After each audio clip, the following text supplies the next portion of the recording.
মমতা বন্দ্যোপাধ্যায় আসার আগেই বিরোধী দল থেকে তৃণমূল কংগ্রেসে যোগদান করিয়ে চমক শামশেরগঞ্জে।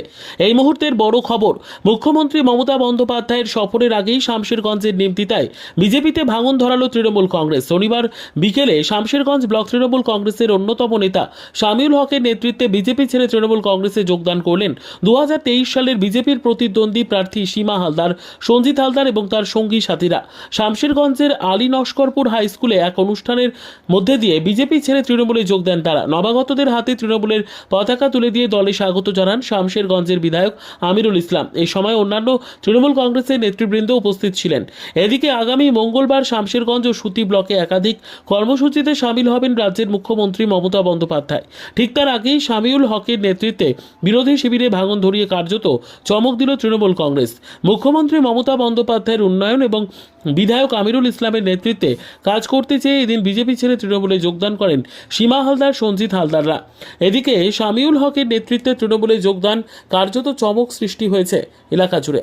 বিজেপি ছেড়ে তৃণমূলে যোগদান করলাম। এমএলএ সাহেবের কাজকর্ম ভালো লাগে, ওই জন্য। আচ্ছা, কে কে যোগদান করলেন? বললাম 100 কর্মী। আচ্ছা, কি কোন পার্টি করতেন আগে? আগে বিজেপি। কি নাম আপনার? সঞ্জিত বিশ্বাস। বাড়ি? বাড়ি জেতকুন্ড। আজকে আমাদের নিমতিতা অঞ্চল তৃণমূল কংগ্রেসের সভাপতি শামিউল হকের নেতৃত্বে একটা বর্ধিত সভা ছিল। সমস্ত গ্রাম পঞ্চায়েত সদস্য, পঞ্চায়েত সমিতির সদস্য এখানে উপস্থিত ছিলেন আমাদের ব্লক তৃণমূল কংগ্রেসের সভাপতি শহীদুল ইসলাম। সকলের উপস্থিতিতে আজকে বিজেপি ছেড়ে 234 নম্বর বুথ থেকে সীমা বিশ্বাস, যেটা গত পঞ্চায়েত নির্বাচনে বিজেপি প্রার্থী ছিল, গ্রাম পঞ্চায়েতে 2023 সালের যে পঞ্চায়েত নির্বাচন ছিল সেখানে বিজেপির প্রার্থী ছিল 234 নম্বর বুথে। তার নেতৃত্বে প্রায় 100 কর্মী আজকে বিজেপি ছেড়ে তৃণমূল কংগ্রেসে যোগদান করলো। আমরা সকলকেই সাধুবাদ জানাই, সাদরে গ্রহণ করছি তাদেরকে।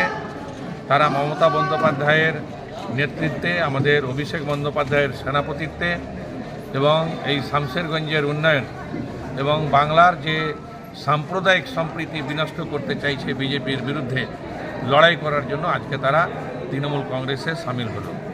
আমরা তাদের সকলকেই সাদরে গ্রহণ করলাম এবং সর্বস্তরের মানুষ আজকে আমরা দেখলাম যে স্বতঃস্ফূর্তভাবে আজকের এই যে বর্ধিত সভায় অংশগ্রহণ করেছে।